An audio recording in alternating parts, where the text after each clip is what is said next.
السلام علیکم، میں ہوں رضا کھرل اور آپ دیکھ رہے ہیں رضا کھرل یوٹیوب چینل۔ پاکستان کے سب سے بڑے صوبے پنجاب اور وفاقی دارالحکومت اور خیبر پختونخوا کے کچھ حصوں میں دھند کا راج ہے، اور بلکہ یہ دھند بھی نہیں، اسموگ ہے جس میں دھواں اور دیگر خطرناک کیمیکل ذرات ملے ہوئے ہیں جو انسانی صحت کے لیے انتہائی مضر ہیں۔ نہ صرف یہ کہ دھند کے راج کی وجہ سے صحت خراب ہو رہی ہے، بلکہ آنا جانا آمد و رفت بھی بری طرح متاثر ہے۔ آج بھی موٹر ویز کے بہت سارے حصے بند ہیں، وہاں پہ ٹریفک نہیں چل رہی، اور اسی طرح اور بھی بہت سارے معاملات زندگی ہیں جو بری طرح متاثر ہیں۔ اسکولوں کالجوں میں چھٹیاں کرائی جا چکی ہیں، اور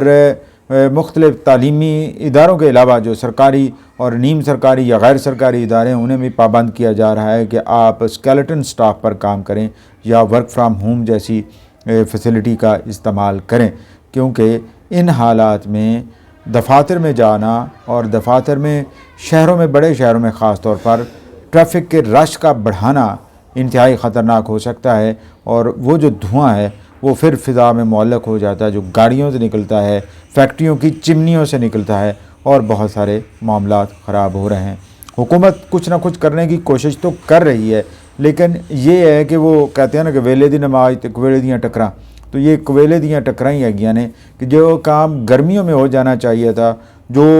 سدباب ماحولیاتی سدباب ہو جانے چاہیے تھے، سٹیپس لے لیے چاہیے، وہ نہیں لیے گئے، اور اس وقت خاموشی اختیار کی گئی، یا پھر یہ انتظار کیا گیا کہ جب اسموگ آئے گی تو پھر دیکھا جائے گا۔ اب اسموگ کا حال یہ ہے کہ ہمارے پہاڑوں کی طرف بھی وہ پھیلتی چلی جا رہی ہے، اور بتایا یہی جا رہا ہے کہ ہری پور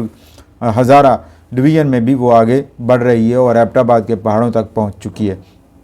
ان حالات میں یہ دیکھیے کہ کتنا بڑا علاقہ ملک کا متاثر ہو چکا ہے، اور آگے مزید ہونے کا خدشہ ہے۔ اس میں یہ کہ فیکٹریوں کی چمنیاں لگنا، مناسب دھوئیں جہاں سے نکلتا ہے، جہاں بھی نکلتا ہے، چاہے وہ چھوٹے کارخانے، بڑے کارخانے ہیں، تندور ہیں، ان سب کو دیکھنا، ان کو کنٹرول کرنا اور مناسب اقدامات کرنا، اور ساتھ ساتھ ایسی گاڑیاں یا گاڑیوں کے استعمال کو محدود کرنا، خاص طور پر جو فاسل فیولز پر چلتی ہیں گاڑیاں ان کا محدود کرنا، اور ان کی جگہ سائیکلز اور اس طرح کی سواریوں کو پروموٹ کرنا اور ان کی حوصلہ افزائی کرنا۔ اس طرح سے یہ مسئلہ حل ہو بھی سکتا ہے، لیکن سر دست مجھے نہیں لگتا کہ یہ حل ہوگا، کیونکہ عین اس وقت مریم نواز صاحبہ وزیر اعلیٰ پنجاب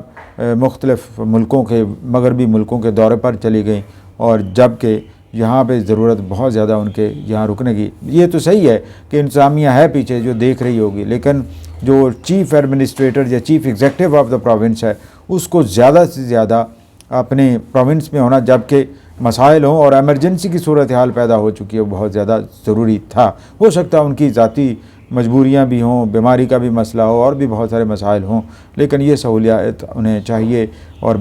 پوری کوشش ہونی چاہیے کہ ان کی حکومت یا ان کے خاندان کی حکومت پنجاب کے اندر تو کم از کم 20-25 سال ہو چکے ہیں، مختلف ادوار میں ہوتی رہی ہے، تو انہیں یہ چاہیے کہ سٹیپس لیں سالڈ قسم کے، اور پھر ان سٹیپس پر عمل درآمد بھی کریں، اور یہی ممکن ہے۔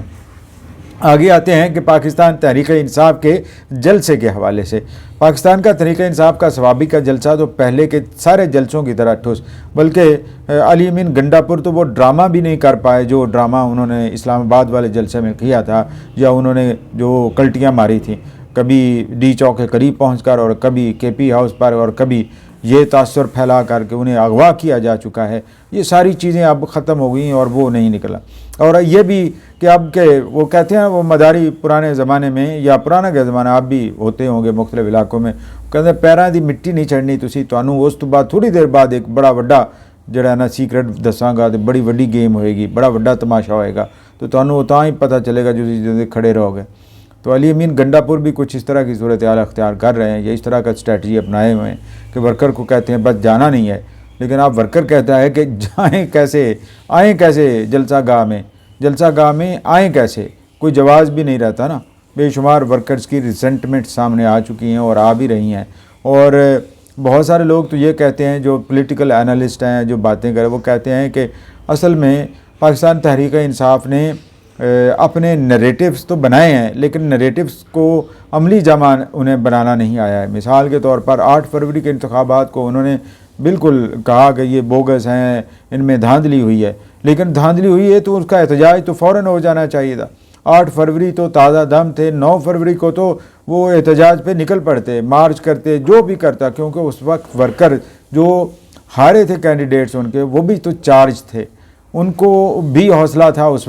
اس وقت ان کو اکٹھے کرنا آسان تھا بنسبت اس کے بعد میں آپ ایک وقفے کے بعد آپ دوبارہ سے ٹیک آف کرنے کی کوشش کریں تو وہ ٹیک آف تو پھر نہیں ہوتا نا۔ تو یہی کچھ صورتحال ہے پاکستان تحریک انصاف کی کہ وہ جو کام کرنا ہوتا، حالانکہ حکومت تو کئی بار انہیں موقع فراہم کر چکی ہے، جیسے کل ہی انہوں نے دفعہ 144 کے بہانے میں یا دفعہ 144 کا کہہ کر 5 پی ٹی آئی کے جو لیڈرز ہیں ان کو گرفتار کر لیا، اڈیالہ چوکی میں رکھا اور پھر انہیں بعد میں تنبیہ کر کے ریلیز کر دیا۔ تو یہ بھی دیکھنے کی ضرورت ہے کہ حکومت انہیں پوری طرح مواقع مہیا کرتی ہے کہ آپ اپنے نریٹیوز میں جان ڈالیں اور نکلیں باہر، وہ نکلنے کا نام نہیں لے رہے، اور ہو سکتا ہے عمران خان خود بھی آپ اس طرح سے حوصلہ نہ دے رہے ہوں نکلنے کا، کیونکہ آگے پھر سموگ اور دھند کا دور ہے اور موسمیاتی تبدیلیاں اس طرح کی ہیں کہ باہر نکلنا بھی مضر صحت ہے، اور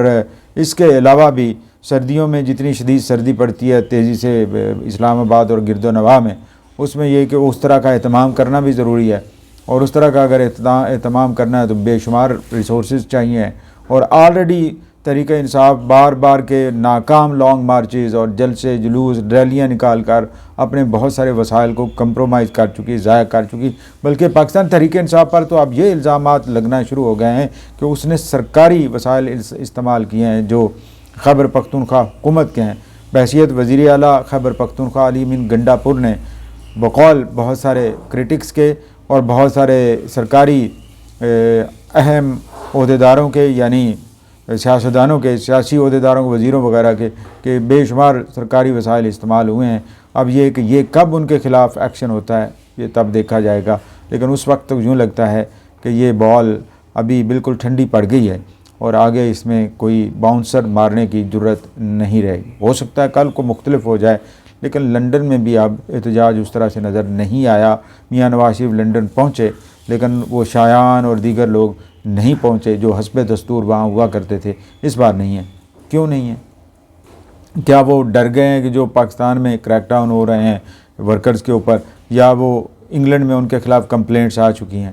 تو پہلے ہی احتیاط کر لیتے، ایک لمٹ کے اندر احتجاجی جلسے کرے، اگلے کی بھی فریڈم کو متاثر نہ کرتے، اور آپ بھی، اور خود آپ وہاں پہ پتہ نہیں کس طرح سے رہ رہے ہیں، لیکن احتیاط نہیں کی جا رہی۔ اب یہ کہ یہ کرنا پڑ رہا ہے تو اس سے یہ ہوتا ہے کہ ورکر کو اور زیادہ ڈسکریج فیل کرتے ہیں اور زیادہ پیچھے ہٹ جاتے ہیں، سبکی ہوتی ہے، اور یہ سبکی جو ہے کسی بھی سیاسی جماعت کے لیے کوئی اچھی بات نہیں ہوتی ہے۔ تو اس وقت یہی صورتحال ہے کہ پاکستان تحریک انصاف کے اندر فریکشنز نظر آ رہے ہیں، ریفٹس ہیں، سپلٹس ہیں۔ کچھ کہتے ہیں کہ آگے اگریسولی بڑھنا چاہیے، کچھ کہتے ہیں کہ اگریسولی بڑھ کے کیا فائدہ ہوا، نقصان ہی ہوا ہے نا، اور جو روپوش ہیں وہ سامنے نہیں آ رہے۔ اگر وہ سامنے آتے، اگر وہ ہو سکتا ہے کہ ان کے اندر اتنا لیڈرشپ کا وہ جو کرزما ہو کہ وہ لوگوں کو جلاؤ گھراؤ اور اس طرح کی سخت قسم کی احتجاج پر مجبور کر دیں، اور احتجاج کے نتیجے میں کچھ ریزلٹس بھی ہوں۔ ریزلٹس کیا ہیں پاکستان تحریک انصاف جو اخذ کرنا چاہتے ہیں؟ وہ 8 فروری کے الیکشنز کو انڈو کرنا چاہتے ہیں، جو مجھے تو نہیں نظر آ رہا، نہ ہی کورٹ نے کسی طرف اس طرف دیکھا، اور خاص طور پر 26ویں امینڈمنٹ کے بعد تو یہ چیزیں بہت حد تک دوسری طرف جا رہی ہیں۔ آپ کیا کہتے ہیں اس حوالے سے؟ کیا میں یہ بات کر رہا ہوں صحیح ہے یا غلط؟ پلیز فیڈ بیک ضرور دیجیے گا۔